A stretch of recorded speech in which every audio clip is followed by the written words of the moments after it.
आज हमारे पास एक बहुत ही दिलचस्प दस्तावेज है। इसका शीर्षक है खेतों की लोरी, गांव की नींद का ध्यान।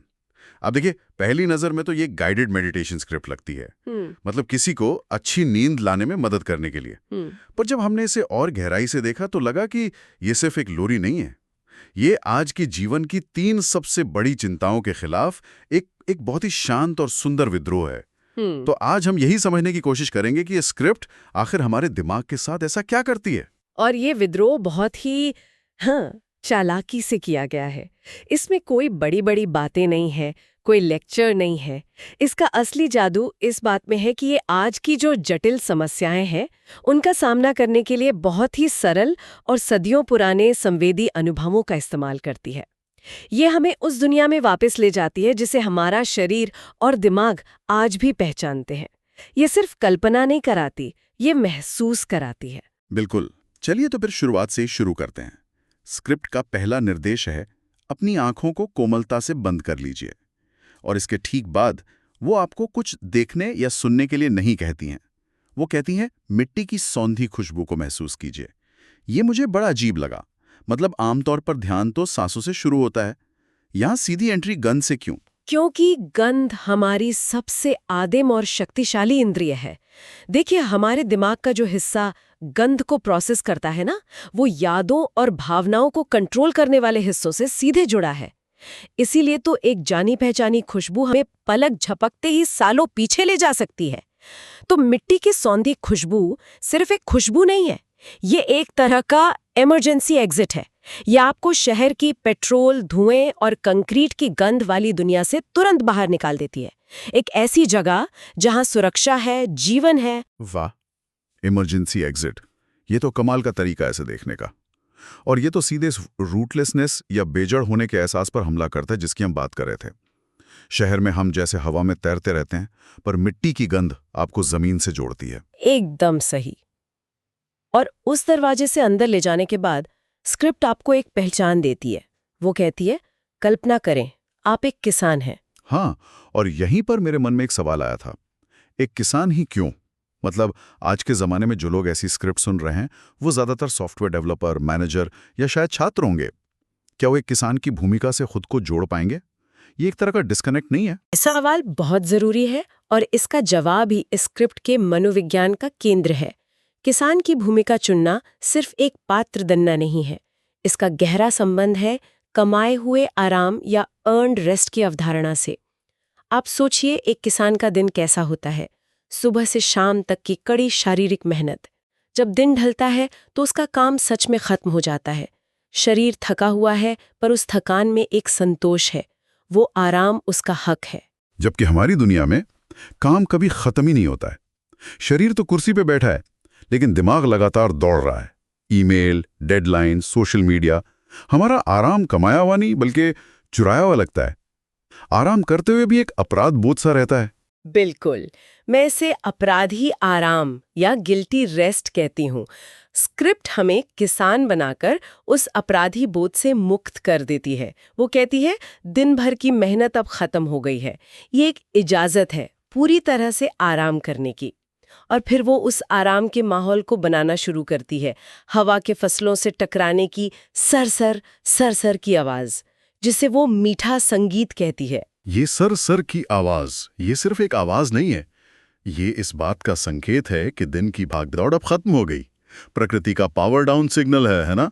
हमारे लिए पावर डाउन सिग्नल क्या है? शायद लैपटॉप बंद होने की आवाज, जिसके तुरंत बाद फोन की नोटिफिकेशन बजने लगती है। कोई असली शांति नहीं। हाँ, और मनोवैज्ञानिक तौर पर ये एक तरह का प्राकृतिक व्हाइट नॉइज है। जैसे बारिश की आवाज या लहरों की आवाज मन को, अच्छा, जैसे मन को शांत करती है। बिल्कुल वैसे ही फसलों से गुजरती हवा की ये लयबद्ध आवाज बाहरी दुनिया के शोर को रोक देती है। शहर की आवाजें अप्रत्याशित होती हैं, कर्कश होती हैं। हॉर्न, सायरन, जो हमारे नर्वस सिस्टम को हमेशा अलर्ट मोड पे रखती हैं। पर ये सरसर की आवाज अनुमानित है, शांत है। ये दिमाग को सुरक्षा का संकेत देती है। तो स्क्रिप्ट ने हमें एक सही मानसिकता दे दी, कमाए हुए आराम की। लेकिन शरीर तो अभी भी दिन भर के तनाव में जकड़ा हुआ है। इसके बाद स्क्रिप्ट एक एक करके हमारी इंद्रियों को रीसेट करती है, जो बहुत दिलचस्प है। हाँ, ये एक बहुत ही व्यवस्थित प्रक्रिया है। सबसे पहले स्पर्श, ठंडी मिट्टी पर नंगे पैर चलना, ये हमें ग्राउंड करता है। और फिर आता है मास्टर स्ट्रोक, ट्यूबवेल का बर्फ जैसा ठंडा पानी चेहरे पर डालना। स्क्रिप्ट कहती है दिन भर की सारी गर्मी और थकान भाप बनकर उड़ जाती है। ये लाइन पढ़ते हुए भी एक ताजगी सी महसूस होती है। ये सिर्फ पानी से मुंह धोना नहीं है, ये कुछ और है। ये एक क्लासिक न्यूरोलॉजिकल तकनीक है जिसे पैटर्न इंटरप्ट कहते हैं। जब हमारा दिमाग थकान या चिंता के एक लूप में फंस जाता है ना, तो उसे तोड़ने के लिए एक अचानक और तीव्र संवेदी अनुभव की जरूरत होती है। बर्फीला ठंडा पानी ठीक यही काम करता है। ये शरीर को एक छोटा सुखद शॉक देता है, जिससे दिमाग को मजबूरन वर्तमान पल में वापस आना पड़ता है। ये एक तरह का फिजिकल रीसेट बटन है। कमाल है। और इस रीसेट के बाद स्क्रिप्ट एक बहुत ही शांत साउंडस्केप बनाती है। हवा के संगीत के अलावा दूर से आती मंदिर की घंटी की टन टन आवाज, पासबंदी गाय के गले की घंटी और फिर झींगुरों की लयबद्ध आवाज, ये सब मिलके क्या करते हैं? ये सभी ध्वनियां सुरक्षा, स्थिरता और समुदाय का प्रतीक हैं। शहरी ध्वनियों के बिल्कुल विपरीत, जो अक्सर खतरा या जल्दबाजी का संकेत देती हैं। मंदिर की घंटी पवित्रता का एहसास कराती है। गाय की घंटी एक बहुत ही गहरा भारतीय प्रतीक है। ये घर, समृद्धि और सुरक्षा का संकेत है। इसका मतलब है कि सब कुछ सुरक्षित है, इसलिए आप भी सुरक्षित हैं। और झिंगुरों की आवाज रात के सन्नाटे को भरती है, उसे डरावना नहीं लगने देती। ये सब मिलकर एक सुरक्षा का साउंडस्केप बनाते हैं। और फिर आती है दृष्टि। दो बहुत शक्तिशाली तस्वीरें। पहला, ढलते सूरज में सोने की तरह चमकते खेत, और दूसरा, रात में काले मखमल पर हीरों की तरह जड़े अरबों तारे। ये दोनों दृश्य एक बहुत ही शक्तिशाली मनोवैज्ञानिक अवस्था पैदा करते हैं, जिसे विस्मय या औ कहते हैं। आज की दुनिया में हम अपनी छोटी छोटी परेशानियों में इतना उलझे रहते हैं कि हमारा पूरा ब्रह्मांड हमारी टू डू लिस्ट बन गया है। हाँ, हमारा दिमाग हर वक्त प्रॉब्लम सॉल्विंग मोड में ही रहता है। जबरदस्ती का ब्रेक लेता है। उसे एहसास होता है कि दुनिया हमारी चिंताओं से कहीं ज्यादा बड़ी है। वैज्ञानिक शोध से पता चला है कि विस्मय का अनुभव करने पर हमारे दिमाग का वो हिस्सा शांत हो जाता है जो मैं, मेरा, मुझे के बारे में सोचता रहता है। ये हमारे अहंकार को पिघला देता है। तो स्क्रिप्ट ने हमें गंध, स्पर्श, ध्वनि और दृष्टि से उस माहौल में पूरी तरह डुबो दिया है।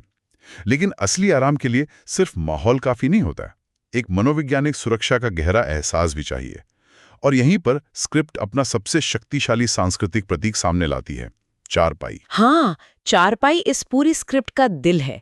स्क्रिप्ट कहती है रस्सी से बुनी हुई चारपाई जो किसी भी महंगे गद्दे से ज्यादा आरामदायक है।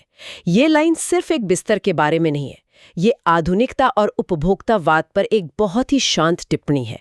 ये कहती है कि सच्चा आराम महंगी चीजों में नहीं, सादगी में मिलता है।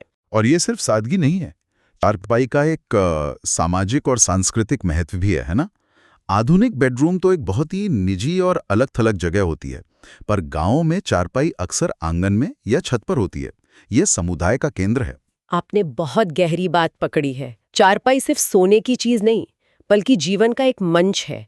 उस पर बैठकर लोग बातें करते हैं, बच्चे खेलते हैं। यह प्राकृतिक चीजों से बनी है, लकड़ी और रस्सी। यह आपको जमीन से जोड़े रखती है। ये मेमोरी फोम के गद्दे का ठीक उल्टा है, जो आपको दुनिया से अलग थलग कर देता है। चारपाई उस रूटलेसनेस का सीधा इलाज है। और इसी सुरक्षा के एहसास को गाय के गले की घंटी की आवाज और गहरा करती है।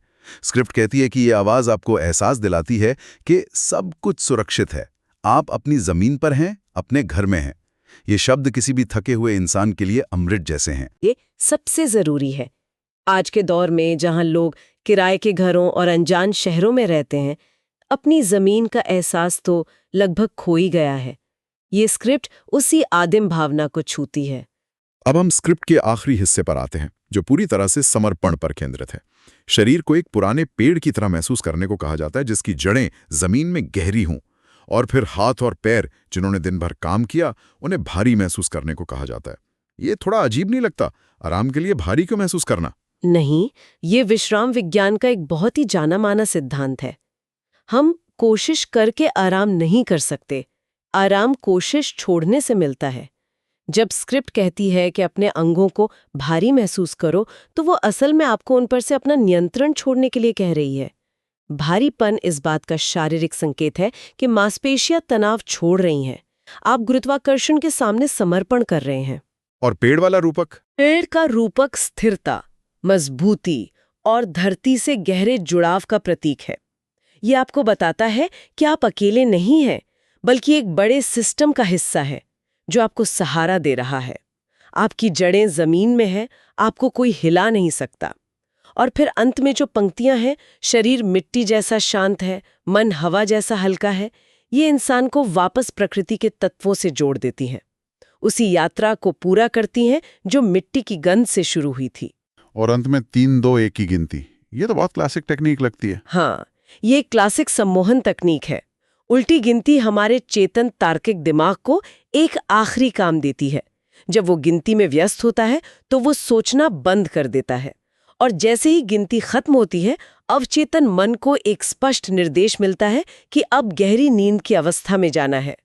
ये एक तरह का मानसिक स्विच है। तो अगर हम इस पूरी यात्रा को देखें तो ये स्क्रिप्ट सिर्फ एक लोरी नहीं है, ये एक बहुसंवेदी, मनोवैज्ञानिक और सांस्कृतिक अनुभव है।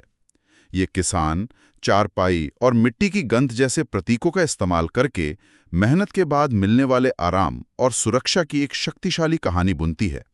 ये हमें याद दिलाती है कि गहरे आराम की तकनीकें वो अक्सर सरल और मौलिक अनुभवों में छिपी होती हैं।